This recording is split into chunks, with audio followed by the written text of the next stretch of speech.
हे राजन, मैं तुम्हें भागवत का महत्तम सुना रहा था अभी तक। भागवत तो तब ही प्रारंभ होती है जब भगवान आ जाते हैं। अच्छा बोलो, गाड़ी अगर किसी का इंजन बंद हो तो धुआं निकलता है क्या साइलेंसर में से? नहीं निकलता है। अच्छा, धुआं कब दिखाई देता है? जब गाड़ी स्टार्ट हो जाए। तो भागवत धुआं है भगवान की गाड़ी का। भगवान आएंगे, कृष्ण आएंगे, तब भागवत रूपी धुआं निकलेगा, तब दिखाई पड़ेगा, तब दिखाई पड़ेगा। भगवान है ही नहीं तो भागवत कहां से आ जाएगी महाराज? अच्छा बोलो, कोई कलेक्टर बनता है तो कब बनता है? पहले तो पैदा ही होना पड़ेगा ना कलेक्टर को, फिर पढ़ेगा लिखेगा, कुछ भाग्य का फल मिलेगा, कुछ मेहनत का मिलेगा। कोई महात्मा बनता है तो पहले पैदा होना पड़ेगा। ऐसे ही कोई भगवान बनते हैं, उनको पहले प्रकट ही होना पड़ेगा। भगवान ऐसे नहीं बन जाएंगे, भगवान तो बनना पड़ता है। और भगवान बनने के लिए सबसे पहला, आज 1.5 घंटे पहले मैंने आपको एक बात कही थी, आदमी को कुछ भी बनना है तो उसे गुरुजी से ही गुजरना पड़ेगा, अन्यथा वो कुछ भी बनने वाला कुछ भी नहीं बनेगा। माला आए वैसे ही गए, क्या बने? कुछ नहीं बने। पूरी जिंदगी गुजार दी, 100 लोग नहीं पहचान पाए कि हम धरती पर मनुष्य बनकर आए। महाराज बोलिए, 100 लोग नहीं जानते हमको, क्या फायदा है भैया? 70-80 साल जी लिए, 100 लोग भी नहीं पहचानते तुमको। अब तुम आ गए तो ठीक है, नहीं आ गए तो ठीक है, मर गए तो ठीक है, जिंदे रहो तो ठीक है। ऐसे जिंदे रहने और ऐसे मरने का क्या अर्थ भी क्या है?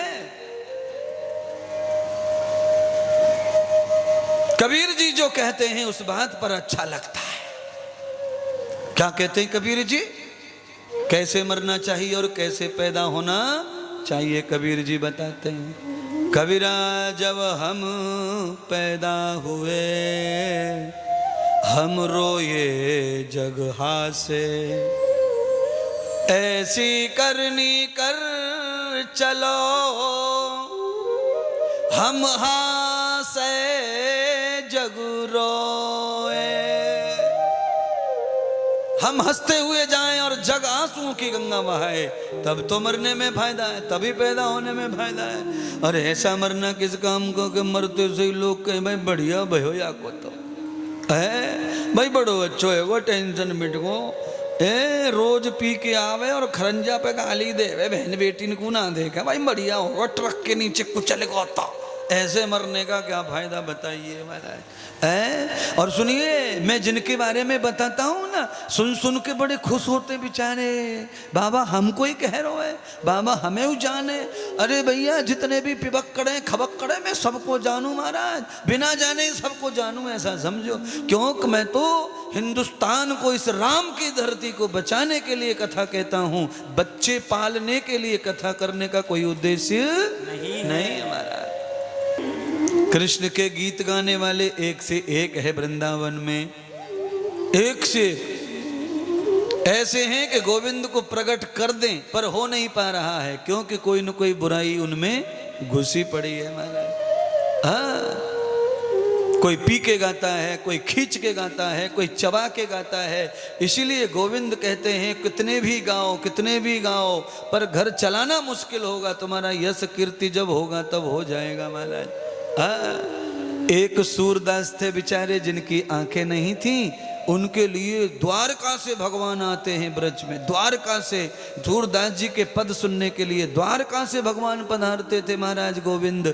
और कितने वर्ष हुए सूरदास जी को? 300 साल पहले की बात है। 5000 वर्ष से ज्यादा हो गए गोविंद को द्वारका गए। तब से थोड़ा सूरदास के भजन सुनने वृंदावन पहुंचते भगवान गोविंद। ये भी भजन है महाराज, क्योंकि व्यसन अगर लगाना है तो क्यों गोविंद के ही गीत का व्यसन क्या कम है? संसार के व्यसन करके गोविंद का व्यसन फिर लगने वाला। अपने परिवार को पालने पोषण के लिए गीत भजन गाते रहो, कोई फर्क पड़ने वाला नहीं है। कभी पार नहीं पड़ेगी, कभी कुछ जुड़ेगा नहीं महाराज। आया गया है। गोविंद के गीत वो गाएं जो गोविंद का हो जाए। फिर देखो तुम्हारे घर में कैसे आते हैं, यहाँ सोना पड़ा, यहाँ रुपया पड़े, यहाँ पे साधु पड़े, यहाँ महात्मा पड़े, यहाँ पे भक्त पड़े, सब जगह पड़े पड़े पड़े पड़े दिखेंगे। और जहाँ पर ये सब चीजें पड़ी हैं ना, वहाँ विष्णु गोविंद रोज आवे बांसुरी बजाने, संत महात्मा महात्मन के बीच में महाराज। और तुम्हारे घर में क्या पड़ो है? यहाँ पे अम्मा को मलेरिया भयो पड़ो है, ये पड़ी है रो रही है।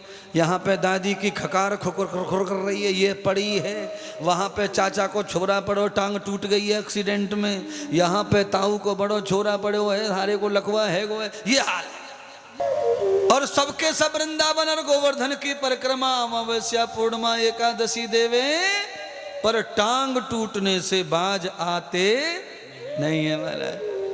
हाँ, परिक्रमा में आने से पाप खत्म हो जाते हैं, पर कल फिर और नया पाप कर लिया तो परिक्रमा कब तक छुड़ाएगी बताओ? हम झाड़ू मारते हैं तो झाड़ू अपना काम कर देती है, कूड़ा भगा देती है। अबे झाड़ू मार के जब तक बंद नहीं भय तब तक चाचा आगे फटर फटर चप्पल लेके सबरो खराब कर दियो आंगन।